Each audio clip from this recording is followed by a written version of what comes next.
kabajamtoota daawwattoota keenya arraas deebinee dhuf gorsa keenya gaa guyyumarraa guyyatti gaafiilee teessan deebisaatti fufa arraan tanaa akkamittiin hojiin barbaadu arkadhaa yookaan waaniin barbaadu arkadhaa tayyattu gaafii dargaggoota barattoota hedduuti gaafii tanarratti hojii tana waliin hojjechuu keessatti baankii raammis hedduun galatoonfachuu barbaada hojii uumuu irratti dhumarratti dhaamsa baankiin isinii dabarsiteen isinii dhiheessa nufaana tura haga dhumaan nufaana deema warri viidiyoon kun arra isinii haaraa ammoo namoota biraan gahuun irraanfatinaa subscribe godhuun irraanfatinaa share walii godhuun irraanfatinaa waan ajaa'ibaa ta'e qabna.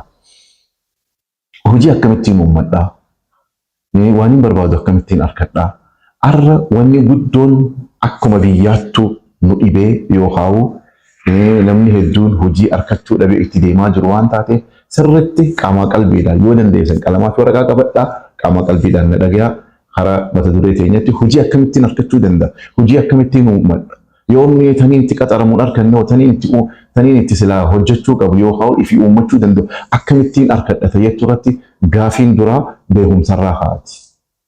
Waan barbaaddu san beekii gaafii fi deebiinsi keessa jirtiin jee jira amma duraas. Waan barbaaddu san hojiidhaa ta barbaaddu barnoota ta barbaaddu diinagdee ta barbaaddu fayyaadha adda baase arrammoo mata dureen keenya hojii ta'e hojii tamitaati barbaaddu hojiin jechii darbarra miliyoona hojii hedduu jira kumaatamaan lakkaa'amtu hojiin ilmi namaa hojjechaa jira ati ammoo tamita barbaaddu adda baafadhu beekumsa irratti jechuu eega waan barbaaddu san adda baafadhu amma irra hedduun hojiin barbaadaa jira hojii barbaaddu hojiin tun tami tanuma arkamtee jira. Fakkeenya tokkoon isinii kaasa asirratti mana nyaataa tokko seentanii nyaataan barbaada yoo jettaniin nyaata barbaaddu haga atittanii mannetti namni si keessummeessan nyaata si fiduu hin danda'u. Maal barbaadda? Waaddii barbaadda? Affeellii barbaadda? Biddeena barbaadda? Ruuza barbaadda? Paasta barbaadda? Siitu adda baafatee itti himata obboleeyyan keenya. Kanaafuu isinis hojii barbaaduu keessatti hojii tamita barbaaddanii beekumsa hojii sanii argachuudhaaf hojii sana adda baasaa beekaa. Hogguu dura hojii sana adda baastee beeyte booda wanni hundinuu siif sirrooti jechuudha. Ta duraa hojii barbaaduu keessatti beekumsa. Beekumsa jechuun waan barbaaddu beekuu. Dalaguma argamte takkaniin dalaga jira. Dalagaan argamte wanni jaaniin jirtu tam adda baasi. Gaafa ati eega adda baafattee beeyte booda hojii hojjechuu ni dandeessa. Irra hedduu niin dhagayaas niin harkaas. Amma dargaggoonni yuunivarsiitii irraa fixanii odoon barnoota isaanii karaa dhaabaniitis ta'u ni gurmaa'an. Dhaqaniiti waajjirri mootummaa kanama gurmeessu tokko jira. Gurmooyineeti hojii nuu hannaa jaaniin. Waajjirri mootummaa saniis dhiifamaa wajjin arra waan takka tuquun barbaade. Eega gurmaa'uun booda maal barbaaddan jaaniin mana daabboo dhaabbachuu barbaadna warshaa daakuudha. Yookaan mana gartee farniichara yookaan mukatti hojjetan yookaan bulukeeta hojjechuu jaaniin. Waajjirri mootummaa kunis entrepreneurship irratti waan xiyyeeffatuuf entrepreneurship hojii sammuuxannoo wajji waliin qabsiisu fuudheeti ijoollee waan beeytu addan baasiin jaaramte tana maallaqa irra gannaqa. Hoggu maallaqa irra gannaqa ijoolleen tun takka akka itti bulukeenni hojjetamu arkiteen beeytu. Akka itti simintoo fi ashawaa waliin naqanii waan tana hojjetanii bulukeeta dhaaban takka guyyaa tokko hojjetteen beeytu. Achi booda yeroo gabaabduu boodanii hasaarti. Achi booda mootummaan isin dhiisa isaanis wal dhiisan jechuudha. Bakka tanarratti wanni guddoon godhuu qabdan maali? Dura beekumsa waan sanii adda baafadhaa obboleeyyan kiyya. Namni waan tana laaltan waan hojjechuu deemtan san fakkeenya akka bulukeeta fudhannetti dhaqaadhaati warshaa bulukeetaa dhaqaa biilaashitti tajaajilaati akka itti dalagan bara. Achi booda gaafa maallaqni yookaan gurmooytanii dhuftan isinii kenname san hojiitti jijjiiruu ni dandeessa. Kanaafuu ta dura beekumsa hogguu jenne beekumsa mana barnootaa qofaa miti. Beekumsa waan hojjettanii san adda baafattu hojjechuu.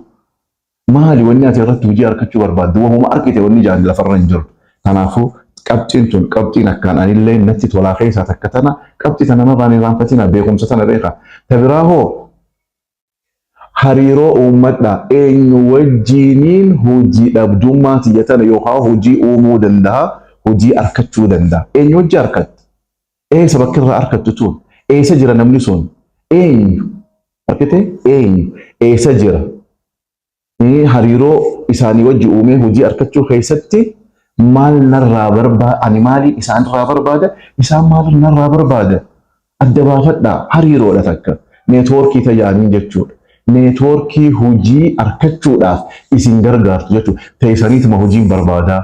Hojiin takka ogguu baate argitanii dachii rabbii tana garagala namni kun biyyayyuu bakka jirurraa dhufeeti waraqaa qabatee jechuudha. Kan biraa immoo kan hin baratin kan hin fixin hojii barbaadu hedduudha. Qabxii tana immoo irraan fitina namni hojii barbaadu. Eenyu kanii wajji hojjechuu barbaadu? Maali wanni inni hojjechuu barbaadu? Eessa jira? Gaafa eessa akka jiru eenyu akka jiru adda baafattee booda siif laaffattaan dhufti jechuudha. Achi booda qabxiin sadaffaadhaa maal goota? Eega adda baafatte eenyu akka ta'e, eessa akka jiru, maal akka ta'e dhaqiitii fakkeenyaaf reefu dura akka fakkeenyaatti bulukeeta jenneen bulukeeta tolchuu haa ta'u, daabboo tolchuu haa ta'u, mana mukaa hojjechuu, waan farniichara adda addaa hojjechuu haa ta'u, barnoota qabdaniin yookaan fayyaa haa ta'u, diinagdee haa ta'u, barsiisuu haa ta'u, leenjisuu haa ta'u, eega adda baafattan eenyu wajji akka hojjettan, eessa akka jiru adda beektan booda bakka silaa gartee hamilee fi fedhiin teessan san jirtu dhaqaati kaffaltii malee bilaashittiin tajaajiluu dhufee mee eessarrattiin isin gargaaraa jiru namuu nama ergatu ni barbaadaa beekaa.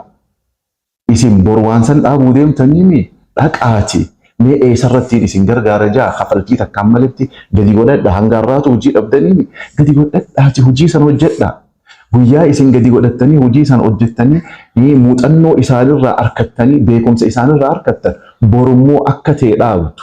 Gaafa maallaqa waan sanirratti argatte gaafa gartee mootummaa baankii haa ta'u maayikiroofaayinaansii haa ta'u sanirratti si gargaaru gaafa argatte gaafa as deebite shuu jettee qara dalagaa ta'eetii ta'e maal akka hojjettu ni beekta maal hangamta akka si barbaachisu ni barbaadda muuxannoo argatte jechuudha kaffaltii malee xiqqoo dheeyite jechuudha. Biyya teenya keessatti biyya ambaatti wanni tun waan akkaan barame. Hojii tokko guu eegaluu deemtu amma dura eessa hojjettee bilaashittis haa ta'u eessa tajaajiltee jaanii isin gaafatan.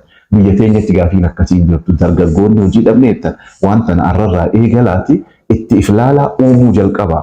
Volunteer kaffaltii malee intarnishippii jaaniin ijoolleen mana barnootaa jirtu ni beektan. Ogguu mana barnootaa fixan yookaan yuunivarsiitii irraa baatan rooga itti barattan san irratti hojii hojjechaa jirtu yookaan mana hojii kan dhuunfaa haa ta'u kan mootummaa haa ta'u kan miti mootummaa haa ta'u dheeyxaniitti tajaajila walabaa kaffaltii tokko malee kannitanii ogguu deebitanillee waan tanarratti akka amma waraqaa kannitanii maatamatti naa dhawaa jettan kanaan qaamaan dhaqaa boruu isin gargaarti ifin shawwadina keessaa barattoonni yuunivarsiitiidha ogguu intarnishippii yookaan kaffaltii malee muuxannoo argachuuf bakka itti baatan san irratti qaceelloon naa hojjedha.